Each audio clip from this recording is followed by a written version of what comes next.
guys! Today I'm going to talk about Tales from the Borderlands Episode 4 Escape Plan Bravo.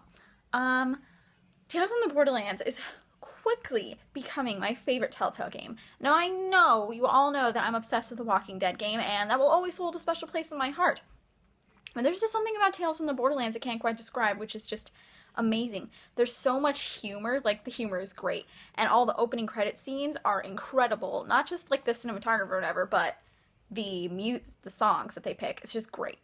And episode 4 was the greatest one. It was a little shorter than the others, but it was the greatest. The opening, like the credit scene with the song was perfect.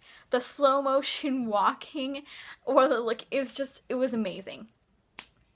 I definitely suggest that you play the game. I've never played the other Borderlands games. Now, I know people who have. I've watched some Let's Plays. I've done some research, so I understand the universe. And I suggest that if you play it, you research it a tiny bit, but you don't have to play any of the other Borderlands games to understand, because it's more about the characters, and the story itself than it is about anything previously in the, in the universe or whatever. Because even the stuff that, they will explain things. Like, there's a character from Borderlands 2 that is in Tales from the Borderlands, and a couple of others, and the characters will explain it, so where you don't have to play the other Borderlands games to play this. And now this is going to be my spoilery part of the review, so if you have not played episode 4 or any of the episodes yet, I would suggest you stop here and watch the rest of the video after you catch up. Scooter's death, I didn't know it would break my heart that much. I mean, it hasn't been in that much of the game. I mean, he's a crucial part of the Borderlands games, but, like, he's not been that much part of the game, and, he's just really silly. But it was just so sad, because he was the most, like, he had the kindest heart out of everybody, and it was just so sad that he had to be the one to, go out like that. And I chose step 3 because, we're not making out or whatever, just a little kiss on the cheek, and it's given him something to, to be his last memory before he goes, because he deserves that. He's been nothing but helpful with us. I mean, he freaking gave us a car and a freaking rocket spaceship for free. He didn't have to do that, and he got beat up by Finch and Kroger to save our butts.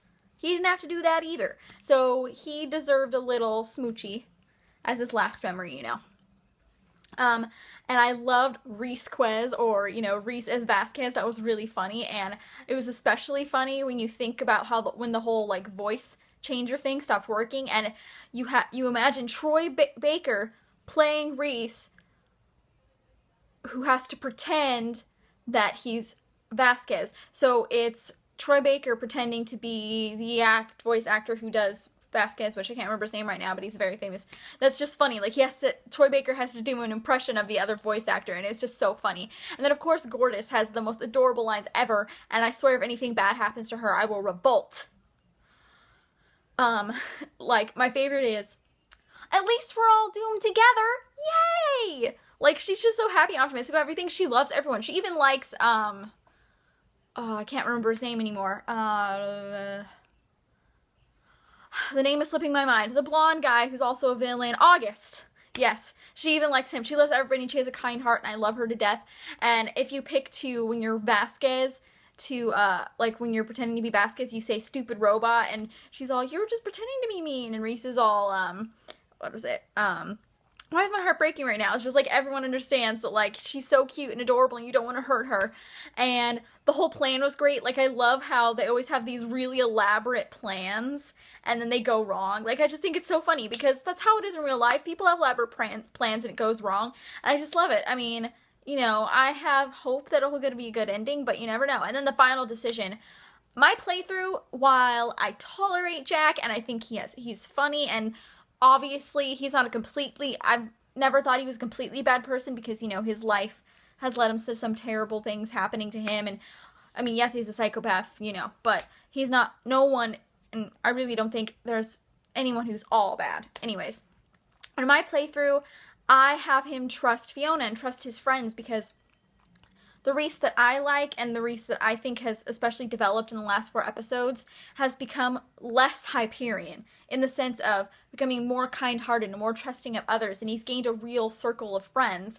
And so I think that he wouldn't want to be a part of Hyperion anymore. I think that, you know, in the beginning of the game, he's all about, I want to rule, I want to have money, but that's not, I don't think that's who he is anymore. He is doing all this gorgeous stuff so he can have money and go off and be with his friends and live a good life without having Hyperion. And I think the ruling Hyperion diminishes that. If you played, let me know what you did for the last choice, what you think of Gortys, what you think of Scooter dying, all the good stuff. Bye, see you next Friday!